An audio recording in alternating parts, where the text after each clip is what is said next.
Le monde est malade. Il nous appartient tous à diagnostiquer le mal.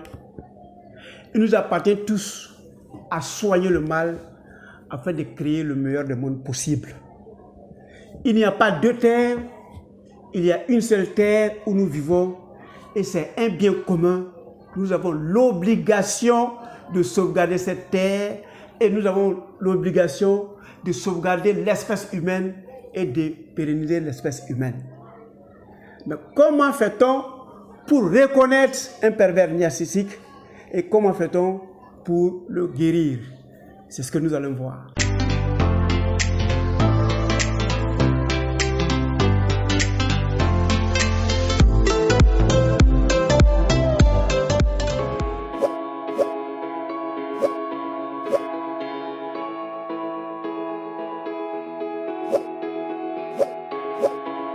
Bienvenue à Objectif Santé, votre chaîne de bien-être, qui vous permettra de savoir aujourd'hui que la Terre est malade.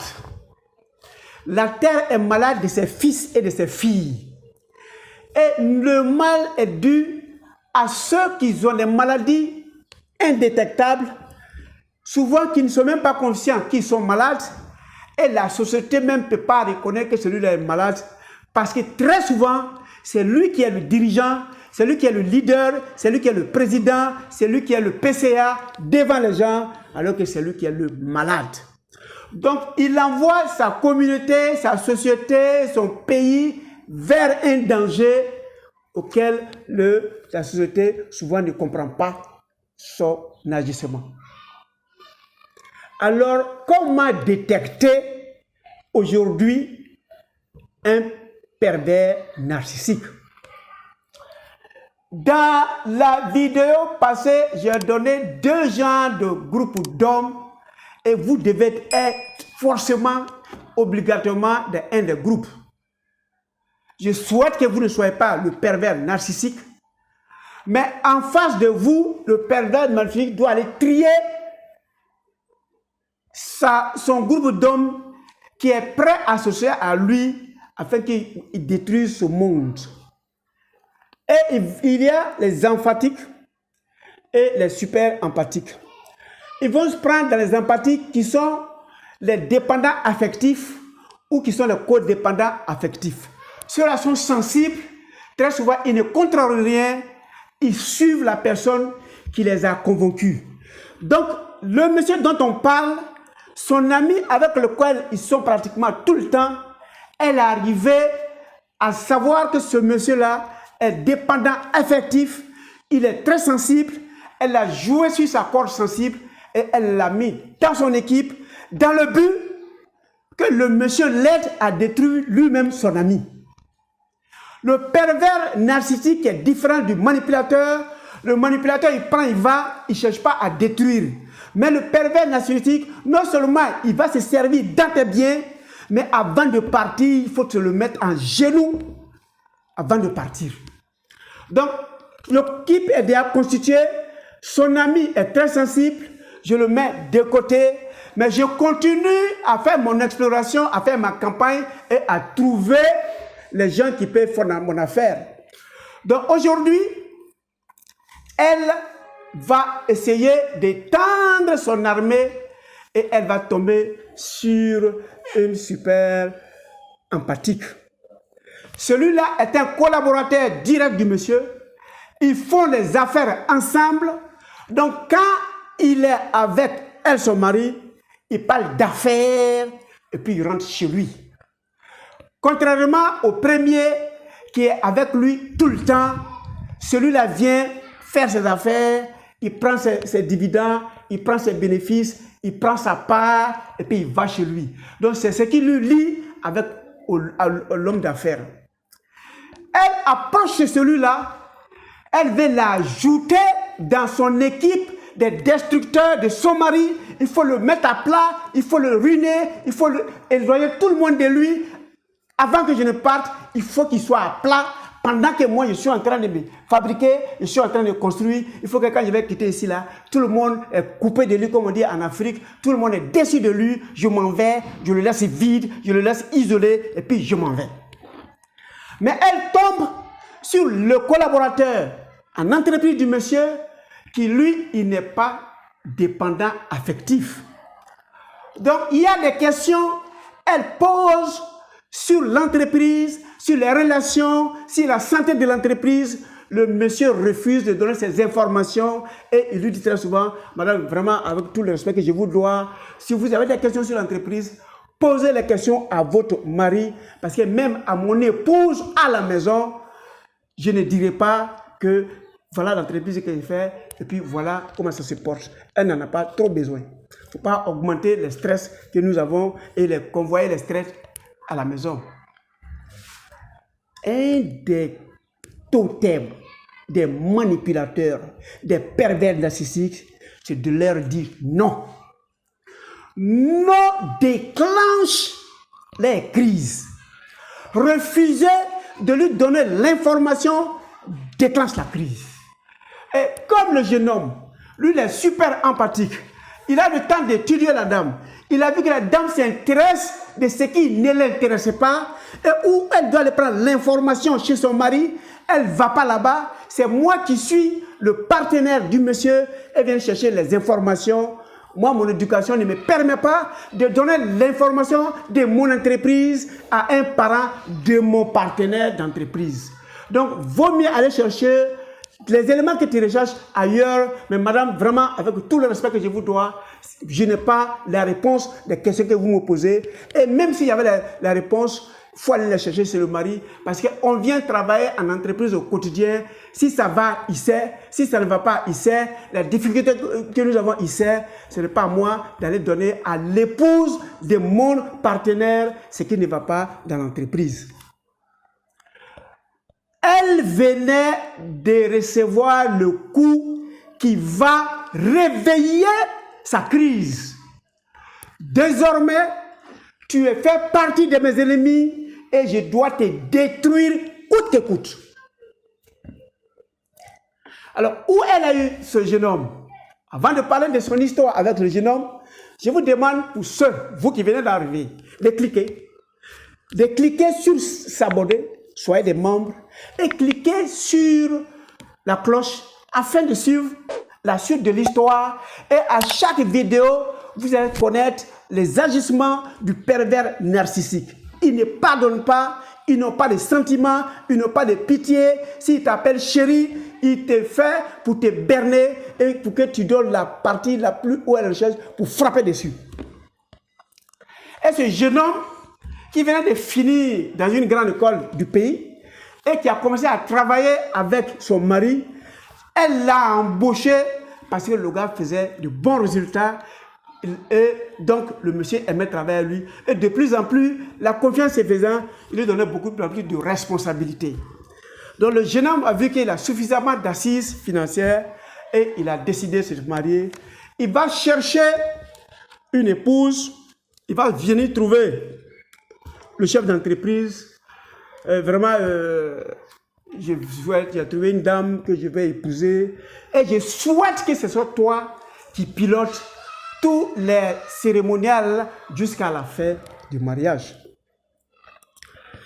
Le monsieur, évidemment, c'est son collaborateur, ils travaillent ensemble, donc il a vu que vraiment c'était un honneur que lui, il ait piloté le mariage du jeune homme qui vient d'arriver, et le jeune homme travaillait très bien, le jeune homme faisait de bons résultats, donc il a accepté sans condition, je suis avec toi jusqu'au mariage. Mais quand il a dit, monsieur a dit son accord de principe sans avoir consulté son épouse. Donc le soir, il va, il dit, ah, bon, jeune homme qui travaille avec moi, tu le connais? Il dit, oui, je le connais très bien. Bon, il m'a dit qu'il souhaiterait se marier et qu'il veut que ce soit nous qui pilotions le mariage jusqu'au bout. Au début, elle dit, je n'ai pas le temps, c'est ton collaborateur, résolvez vos problèmes là-bas. Pour elle, elle s'était vengée contre l'enfant, le jeune homme, parce qu'elle ne va pas rentrer dans le mariage. En espérant que son mari recule. Donc, elle aurait porté un but sur l'enfant qui refuse de lui donner l'état de santé de l'entreprise. Est-ce qu'il gagne, est-ce qu'il ne gagne pas? Donc, premier élément de vengeance, je ne suis pas dedans.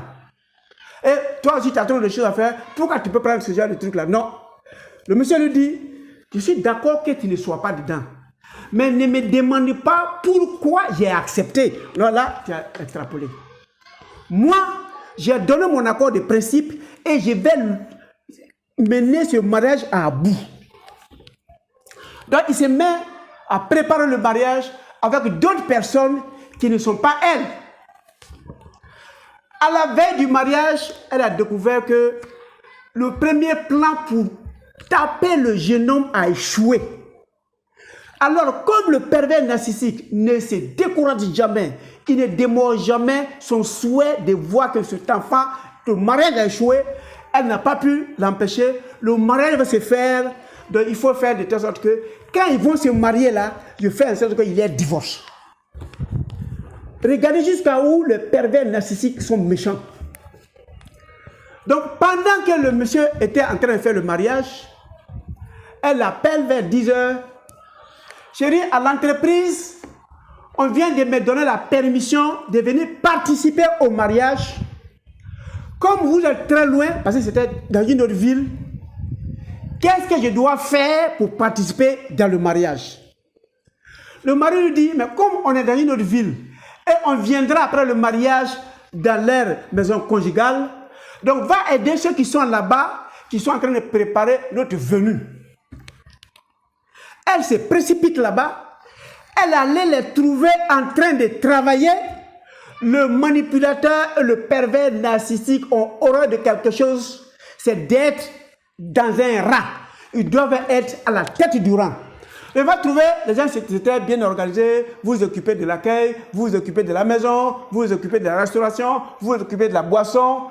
En même temps, elle vient, elle coiffe tout le monde, elle se fait comme si elle était là depuis qu'ils avaient commencé à faire la réunion de préparation et elle rentre dans la chose et elle devient le porte-parole de tous ceux qui devaient attendre, ceux qui sont allés faire le mariage, notamment son mari.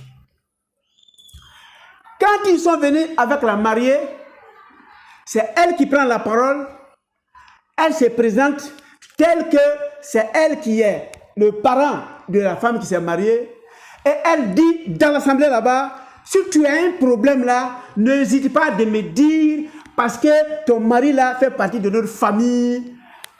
Désormais, si tu as quelque chose, viens nous dire. Alors comme je prenais le soin de former son mari, il avait dit à son collaborateur, dis à ta femme d'éviter mon épouse, parce que mon épouse n'est pas un exemple. Elle serait un exemple, elle ne serait pas avec ceux qui sont là pour préparer notre venue, mais elle serait dans le groupe qui était allé faire le mariage dans la ville où nous sommes partis. Qu'il se méfie, qu'elle se méfie, sinon je suis sûr que c'est une autre machine qu'elle a mis en marche. Le gars il dit à sa femme, mais elle vient de voir, on a fait un comité d'accueil, c'est elle qui a pris la parole, et puis son mari fréquente le docteur, c'est la femme du docteur, du mari. Donc elle se lit, elle voit qu'elle est en sécurité. Elle a commencé à expliquer ces choses au pervers narcissique. Ça la prend. Bon, ils sont très patients, ils cherchent des éléments, ils sont tellement intelligents. Tu vas lui donner une bribe d'une phrase, il va monter une histoire autour, qu'elle va te donner. Il faut que tu sois un super empathique, sinon tu ne pourras pas découvrir le faux dedans, ou bien un supernova, sinon tu vas voir qu'il y a une cohésion dans ce qu'ils disent. Et ils sont experts en cela. Et un jour, la femme qui vient de se marier dit que, comme c'est la rentrée scolaire, elle a laissé sa maman là-bas, ses frères sont là-bas. Généralement, c'est elle qui aidait sa maman à payer les fournitures, puisque le papa est décédé. Donc, elle veut aller faire la réunion de ça avec sa maman, voir en quelle mesure, pour la rentrée scolaire qui arrive là, ils vont prendre. Le monsieur lui dit, si c'est pour les moyens, tu dis, j'envoie à ta mère va résoudre cela. Maintenant, comme ils sont tous grands, ils sont tous dans des grandes classes, ils n'ont qu'à envoyer leurs fournitures, on va acheter et puis on va les ramener. Pour ce qui est des inscriptions, on les envoie ça là-bas, ils vont occuper ça. Tu n'as pas besoin de te déplacer, on vient de faire le mariage il n'y a que 3 mois. Elle va expliquer son histoire au pervers narcissique qui lui dit faut jamais écouter les garçons, il ne va jamais te donner la route. Moi-même, quand je fais les choses, j'informe Marie, mais je ne demande pas la permission. Ils ne vont jamais te donner. À preuve, je vais voyager, mais je vais l'informer que je voyage, mais je ne demanderai pas sa permission. Donc, elle crée un voyage, elle va en voyage, elle appelle l'épouse du jeune homme pour lui dire « Tu as vu que je suis parti, il ne peut pas empêcher mon voyage parce que je ne fais que l'informer. Tiens les moyens, va résoudre son problème, sinon tu n'iras pas. » C'est quel mariage ça? Quand le monsieur a entendu, il allait trouver la femme. Je t'ai dit, ma femme n'est pas un exemple. C'est parce que je la gère avec le conseil de mon docteur qu'elle est encore chez moi. Si tu la suis, tu vas avoir des problèmes dans ton jeune mariage là. Et je ne pourrai pas régler. J'ai fait un mariage, mais je ne participe pas à un divorce. Donc, ce que tu es en train de commencer, surtout, ça va quitter à ton niveau, ce serait très difficile parce que c'est le mari qui m'a fait. Je suis allé faire le mariage, c'est lui que je connais, je ne te connais pas, il me serait difficile de te défendre. Laisse, je vais le convaincre. Mais s'il te dit de rester là, reste. Respecte son mari si tu veux durer dans le foyer. Donc, pendant que l'entreprise lutte pour que la jeune mariée respecte son mari, le pervers narcissique lutte pour que la femme parte. Parce que l'objectif qu'elle recherche, ce n'est pas qu'elle a résolu le problème de ses frères qui doivent aller à l'école, mais comment je vais faire pour gâter ce mariage-là. Voilà, il faut que je détruise l'enfant-là. Les informations que je demande, il refuse de me les donner. Il me tient tête, il veut me braver. Je vais lui montrer de quel bois je me chauffe. Elle a tellement créé l'histoire autour de la jeune dame-là. La jeune dame prend ses bagages et puis elle va. Quand elle est partie, sa maman m'a dit, mais il y a que 3 mois déjà, tu es marié, tu es venu faire quoi? Non, je suis venu pour voir comment on va négocier la rentrée scolaire. Mais tu n'as pas besoin de venir pour ça. Maintenant, comme tu es venu, ton mari dit quoi? Il dit non. Quand j'étais dans le cas, je l'ai appelé, il dit, je m'avais réglé le problème de scolarité, je ne lui ai rien dit. Quand je lui avais dit, il m'avait dit non. Il va t'envoyer l'argent, tu vas payer les inscriptions et te dire non, quitte d'amener les fournitures, des fournitures, lui va l'acheter. Il dit, mais c'était bon comme ça? Non, il faut que je vienne. Les garçons sont comme ça, si tu leur demandes permission, ils ne donnent pas. Donc moi je suis venu. Elle vient, elle n'a pas respecté sa mère, elle n'a pas respecté son mari, elle n'a pas respecté le monsieur même qui travaille avec son mari, c'est pour lequel même elle a l'argent pour vivre où ils sont là, et puis elle est partie. Donc le monsieur dit, tu ne m'as pas respecté, ça c'est vrai, tu n'as pas respecté mon mari, tu n'as pas respecté celui avec qui je travaille, et c'est lui qui me fait vraiment, je préfère chercher une femme qui va me respecter. Toi, il faut rester là-bas, tu es très impoli. Et elle est arrivée à énerver la dame. Il y a beaucoup de garçons, il n'est pas le seul garçon. Si tu te dis de rester là-bas, il faut rester là-bas, tu es trop belle, tu vas trouver mieux. Et elle est arrivée, comme elle n'a pas pu empêcher le mariage, elle a pu faire le divorce d'un couple qui s'est marié en un trimestre. Voilà la force de frappe des pervers narcissiques. Ils posent des actions, tu te demandes ce qu'ils vont avoir après avoir posé cette action-là, mais le plaisir qu'ils ont à l'intérieur, là, c'est détruire celui qui est en face. Voilà la différence entre un manipulateur et un pervers narcissique. Le pervers narcissique trouve sa joie dans la souffrance des autres, trouve sa joie dans les problèmes des autres, trouve sa joie dans le chômage des autres, trouve sa joie dans la séparation des autres. Donc, elle venait d'arriver à détruire un couple qui s'est marié avec le support et l'aide du marié de 3 mois. Voilà encore un exemple de pervers narcissique qui frappe partout, sans âge, sans sexe, sans relation. Lui, il veut voir les gens qui sont autour de lui souffrir. Il faut les mettre bas. C'est en ça que se trouvent les plaisirs. Et quand le monsieur est venu me dire, je lui dis, tu vas aller faire un test. Ça veut dire qu'il faut aller, parce que je sais que ça t'a choqué. Tu expliques jusqu'à où ça t'a fait mal. Le mariage que toi tu as fait, en 3 mois, elle a pu te gâter. Il faut regarder. Tu vas voir qu'il y a des sourires, une satisfaction. elle vient de gagner un combat, elle vient de détruire, et c'est comme ça qu'ils font pour détruire le monde. C'est comme ça qu'ils font pour détruire la cohésion des familles, c'est comme ça qu'ils font pour détruire les sociétés. C'est là que se trouvent les plaisirs. Voilà un exemple typique de l'opération d'un pervers narcissique. Nous avons parlé de l'ami, nous avons parlé du collaborateur. À la prochaine vidéo, nous allons parler des gens même qui sont dans son foyer, comment le pervers narcissique opère avec eux. Merci de votre temps d'écoute et on se retrouve à la 4e vidéo.